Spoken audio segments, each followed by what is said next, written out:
Bonjour les amis, j'espère que vous allez bien. Où que tu sois dans le monde, mon ami, je te passe mon bonjour.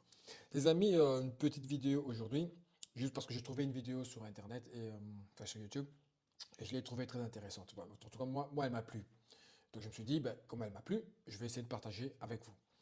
Euh, c'est juste pour montrer la fausseté d'Hanouna, c'est juste pour montrer et démontrer encore une fois de plus, par A plus B, qu'il a bien œuvré pour le RN, il a bien œuvré pour faire monter le Front National.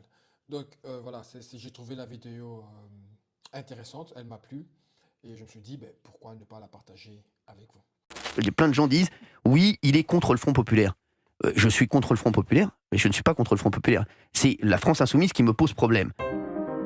Le 17 juin 2024, l'animateur Cyril Hanouna prend l'antenne pour une nouvelle émission, baptisée « On marche sur la tête ». Cyril, bonne chance. Merci Sophie, t'es un amour, je peux te faire un petit bisou? Bah oui, bien sûr. Merci, ça va me porter chance. 1h30 de direct, 5 jours par semaine, sur Europe 1. Dès les premières minutes, le ton est donné. Aujourd'hui, la gauche se met derrière le peuple arabo-musulman.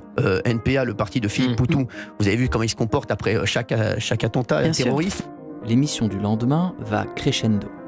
Qui est pour vous le parti le plus dangereux aujourd'hui, le Front populaire ou le Rassemblement national? Et évidemment que le chaos est quelque chose de souhaité par la France insoumise. Gilles Verdez, vous êtes insupportable dans ce que vous dites. Vous représentez la mauvaise foi du Front populaire. Le 19 juin, l'ARCOM, le régulateur des médias, rappelle à Europe 1 ses obligations. Traiter avec mesure et honnêteté l'actualité électorale et assurer une pluralité de points de vue dans ses émissions de débat.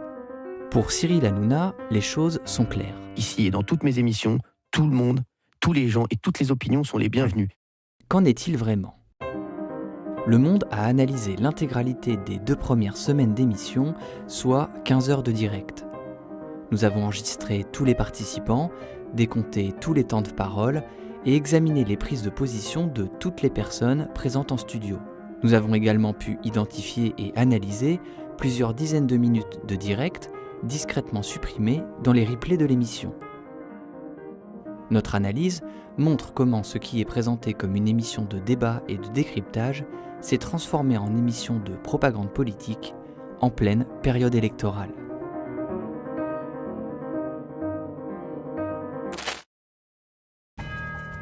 Le principe de « on marche sur la tête » est très simple.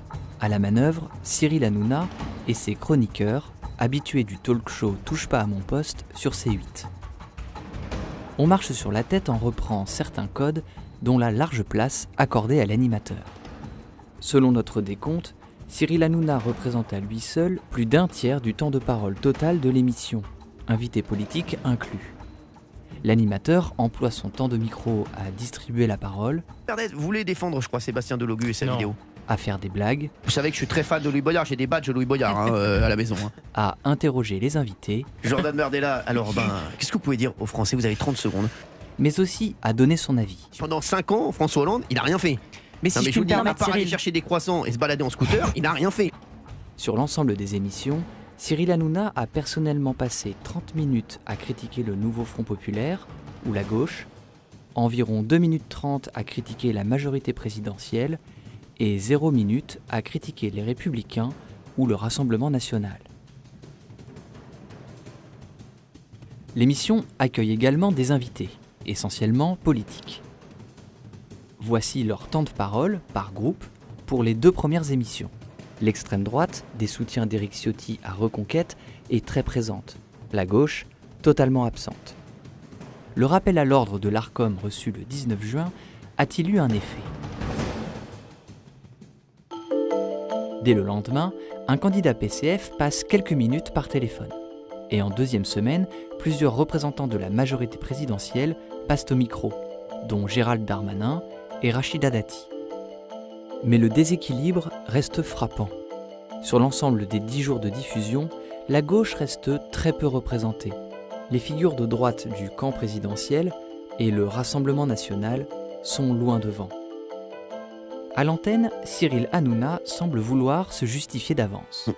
Franchement, les mecs, on invite des gens du Front populaire, ils ne viennent pas. Donc forcément, on va pas les inventer. Le 25 juin, Cyril Hanouna accueille pour la première fois un candidat du Parti socialiste. Arthur Delaporte. Selon notre décompte, le socialiste est interrompu ou contredit environ 120 fois en 9 minutes. Vous êtes ami avec des de antisémites? Marine Le Pen. Vous êtes ami avec des Excusez-moi, mais ça vous antisémites, choque pas Arthur ce que je vous Delaporte? dis là? Vous êtes ami J'ai avec des l'impression que ça vous choque. antisémites? Environ 3 fois plus que la candidate d'extrême droite Laure Lavalette, interviewée quelques minutes plus tard. Mais la dynamique de l'émission tient avant tout aux échanges salés entre les chroniqueurs, avec une logique quasiment duplicable d'une émission à l'autre. Autour de la table, un chroniqueur concentre à lui tout seul la quasi-totalité du temps de parole favorable au nouveau Front populaire, Gilles Verdez. Au micro, le journaliste parle peu, 2 minutes 30 en moyenne par émission. Il est en revanche la cible systématique de l'animateur et des autres chroniqueurs. En vert, voici quand un participant formule un accord. En rouge, un désaccord. Voici ce que cela donne pour l'émission du 19 juin.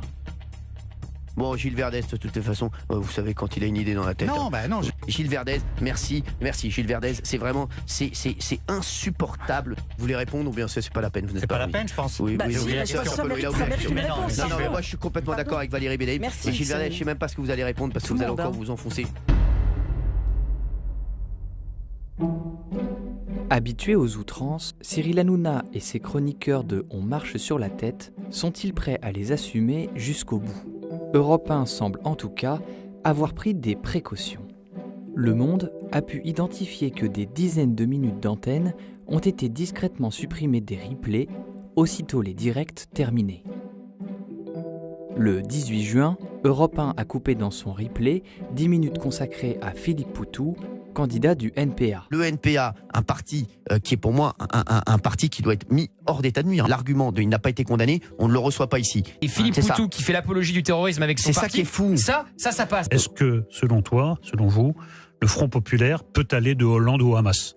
Le lendemain, Europe 1 a supprimé à nouveau plusieurs minutes de direct, dont ce passage sur le viol d'une jeune fille de confession juive à Courbevoie. Je réfute toute connexion, toute proximité, Non, mais- tout lien de causalité entre ce que Non, peut mais dire c'est pas M. possible. Mélenchon et ce que des C'est pas mineurs possible. totalement vous avez vu- décérébrés de Vous 12-13 ans avez font. vu ce qui se passe dans les réunions? Vous avez vu ce qui se passe dans les manifs? Pourquoi ces passages ont-ils été supprimés? Selon un cabinet de conseil juridique joint par Le Monde, plusieurs accusations proférées dans ces passages exposent Europe 1 et Cyril Hanouna à des poursuites judiciaires, sur la base de la diffamation et de l'atteinte à la présomption d'innocence. C'est aussi le cas pour l'émission du 25 juin, dans laquelle Cyril Hanouna attaque personnellement le candidat socialiste Arthur Delaporte. Vous êtes responsable de la montée de Mais l'antisémitisme bien en sûr, France. j'ai Vous inventé êtes responsable, l'antisémitisme. vous êtes Léon Blum, responsable de ce Léon qui s'est Blum. passé à Courbevoie la semaine dernière, Arthur Delaporte. Vous Mais êtes responsable, vous et attention à ce vos que vous amis du dites, Front vous. populaire. Le 27 juin, l'ARCOM dit stop et adresse une mise en demeure à Europe 1 pour manque de mesure et d'honnêteté. Le lendemain, au terme d'une ultime émission, Cyril Hanouna rend le micro, comme il l'avait prévu. Donc voilà les amis, c'était juste pour vous montrer cette vidéo que moi je trouvais en tout cas intéressante et je me suis dit pourquoi ne pas la partager. J'espère que vous l'avez trouvée intéressante aussi. J'espère qu'on a appris quelques jours. Enfin, on savait déjà qu'il le faisait, mais là au moins on nous le montre par A plus B. Et ce qui est encore un peu rigolo, c'est que quand Hanouna il dit qu'il n'a pas un problème avec le Front populaire, mais bon, voilà, il a échoué et il essaie un peu de se racheter hein, pour ne pas perdre trop de monde. Donc il dit qu'il n'a pas un problème avec le Front populaire, mais il a un problème avec la LFI. Mais on sait très bien qu'il n'a pas un problème avec la LFI, parce qu'avant l'histoire Louis Boyard, il n'avait pas de problème avec la LFI. Il les invitait, il venait. D'ailleurs, c'est grâce à Mélenchon que Hanouna aujourd'hui a les invités politiques qui viennent sur son émission. C'est grâce à Mélenchon qu'il a fait ses débats présidentiels. C'est grâce à Mélenchon, parce que si Mélenchon ne serait jamais venu dans son émission, il n'aurait jamais ouvert la porte. Donc, en fait, c'est depuis qu'il a eu un problème avec Louis Boyard, et depuis que Mélenchon a soutenu, évidemment, forcément, son député, parce qu'il est député aujourd'hui, et depuis que la LFI ont soutenu Louis Boyard, et voilà, en fait, il a été vexé, parce qu'il pensait que Mélenchon allait dans son sens, parce qu'il croyait peut-être qu'ils étaient devenus copains avec Mélenchon. Et Mélenchon, dans une des vidéos que j'avais vues, il avait dit que moi, je ne suis pas son ami, je ne suis pas leur ami. Donc voilà, c'est pas. Moi, ça me fait rire quand il dit qu'il lui a un problème avec la LFI. Non, non, il n'a pas un problème avec la LFI. Il a reçu une amende de plus de 3 millions à cause de Louis Boyard, à cause de lui-même, de sa stupidité, de sa bêtise qu'il a fait ce jour-là, de son manque de contrôle. Mais ça, il refuse de l'admettre. Parce que si ce jour-là, il aurait eu un contrôle total, ben, rien de cela ne serait arrivé. Il n'aurait jamais eu une amende de 3 millions. Donc, en fait, c'est à cause de ça que c'est depuis là que lui n'aime plus LFI. Voilà, ce n'est que ça. Donc voilà les amis, j'espère vraiment que vous avez aimé cette petite vidéo. C'était juste une petite vidéo. Je voulais partager parce que tout le monde ne va pas sur YouTube comme moi, qui passe mon temps sur YouTube et sur X, sur Twitter. Donc tout le monde n'a pas vu la vidéo. Je voulais partager avec vous, démontrer, montrer, enfin moi non, moi pas démontrer, montrer ce qui a été démontré, que oui, bien évidemment, ils ont manœuvré pour essayer de faire passer le Front National. Merci les amis. On se retrouve à une prochaine vidéo. Ciao!